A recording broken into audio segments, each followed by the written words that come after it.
Well, hi again, I'm Mark. I'm the amateur cowboy. I'm a horse bull. And what I'm working on today, pretty simple. Simple to describe, not simple necessarily to do. We're just in the big round corral here, and I've got my horse kind of warmed up.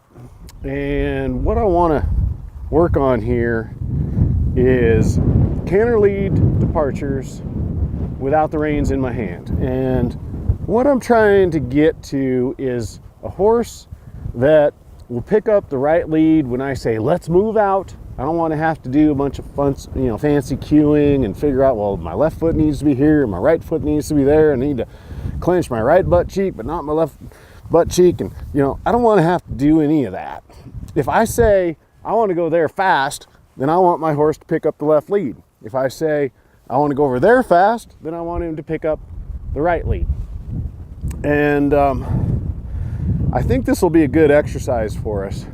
Sometimes the canter can be a bit of what I call an emotional gait for bull, and that may be my fault. Whatever he is a reflection of me. I like to think of it that way. And but learning to canter off without any connection to his mouth and to his head, I think will be good for him. I think it'll also be good for me to learn to just go with my horse and not think too hard about this. So right now he's kind of drifting in to the middle, so I'm going to just push him out, just use my left leg a little bit there, and we just got this walk going, just get him relaxed. Now I might ask for a trot, and I might put the reins away. And with a loop rein like this, it's pretty easy. You just put a half twist in it and put it over the horn. And I'm going to keep him going. And he's like, ooh, I have complete control of my head now. So I think he's going to like that.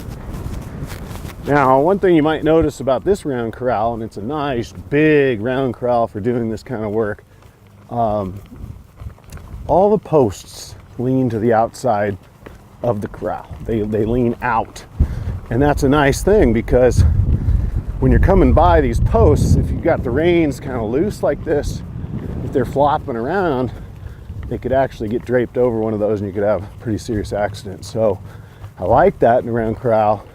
I've also seen people saw off the tops of them kind of at an angle out to the outside. So if a rein did get draped over one, it would just simply pull up and over to the inside. So you may have heard that old saying, rise and fall with the front leg on the wall. So I'm on that right diagonal. So I'm rising and falling with the right front and the left rear. Why is that important? Well, when we go into a canter, if we get the left lead, which would be the ideal because we're going to the left, then the right front and the left rear will continue to be a diagonal working together. And it'll be the left front and the right rear that work independent. And that's how we get up to a 3-beat gait. And I think a lot of us, when we learn about canter leads, we think of left lead, well, the left front reaches out. And it does. But you know what happens first is the right rear reaches under.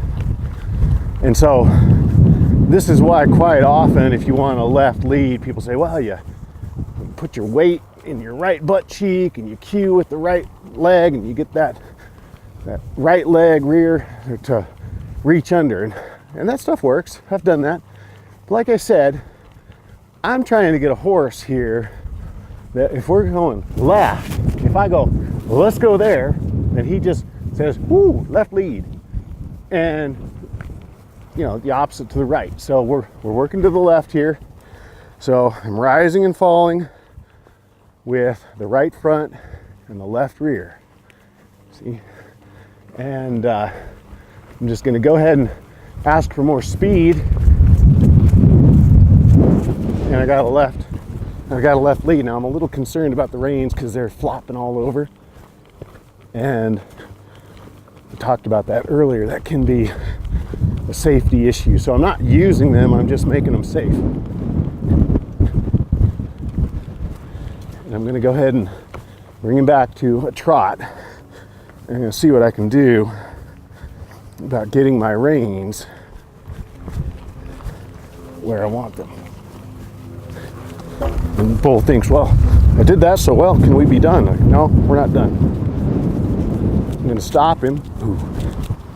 And I'm backing on every stop right now, trying to get him to put his weight back. So when we stop, we don't really come to a stop.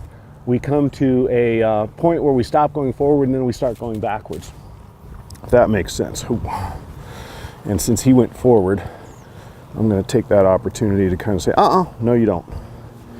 So I want to do something here, take up some of that slack, just so I don't have a safety issue. I think that's better. And he's not too close, so I think we'll be all right. Get back to the trot.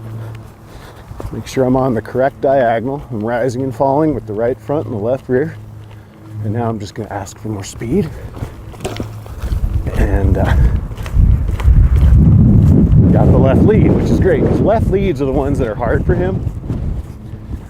And learning to ride without reins in your hand at first, I find it very difficult, because that's your safety blanket. You know, we're humans, we like to use our hands, we like that feeling of, well, we got control. If we got the reins, we can always bring the horse to a stop. And I'm going to bring him to a stop here without the reins right about now.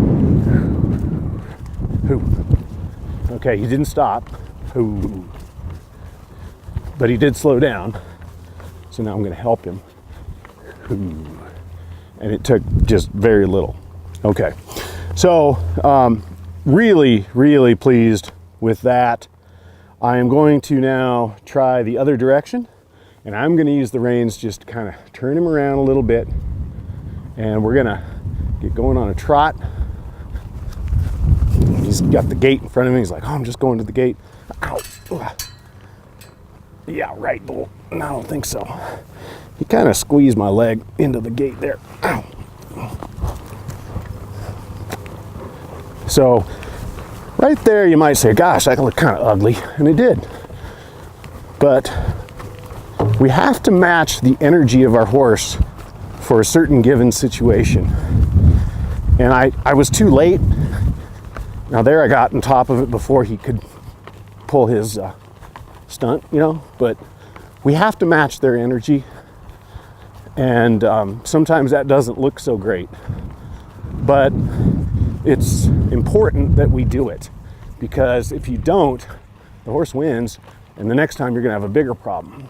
So I'm gonna go ahead and take my reins now, because I've got a horse that's sort of like, I think I'll do what I want. And I didn't want a canter there. I want a trot. And I want him to go by that gate. Okay. Starting to feel a little bit better. So now, there's a nice blowout. That means he's kind of like saying, yeah, okay, I know. I'm going to put the reins away. I'm going to ask for speed. And I got the right lead. That feels really nice. So you might even force yourself to fold your arms. That way, you really don't have use of them at the moment. Kind of feels better for me to kind of have them out here and feel like I'm dancing with my horse a little bit. But yeah, go ahead and fold them, and you've got a lot less control. All right, wasn't the most beautiful stop in the world because Bull tripped there, but he did stop, and I like that. You can see absolutely no reins required to stop your horse when you build these things in. So I'm gonna keep working at this, but I'm not gonna drill him. I'm not gonna punish him for doing what's right. You know, we get up here and like, woohoo, this is great. I'm on, I call it my magic carpet. And he's gliding along and we're cantering, but you know, Bull is a horse that doesn't love going in circles. He's a horse that if you say, let's go there for the next 10 miles. He loves that. He'll go at whatever speed I ask. But this circle thing, he's kind of like, what's the point of this? And so I don't want to take advantage of what we just got, which was pretty nice, and keep asking and keep asking and keep asking, because you know what, the next time I ask, he might be like, I know where this leads. This just leads to me running around in circles. So I'm gonna stop there. Really happy with it. Nice breathe out there by Bull. He's kind of like relaxing. That was fun. I'm gonna keep doing it. Ideally, I'll be able to do this without any kind of railing or anything. I might have a cone or a barrel just in the middle of an arena, or even in the middle of a pasture. Be able to sit back here, canter nice relaxed circles around that. Hope you enjoyed it. I'm Mark. I am the amateur cowboy on my horse, Bull. Say hi, Bull. Atta boy.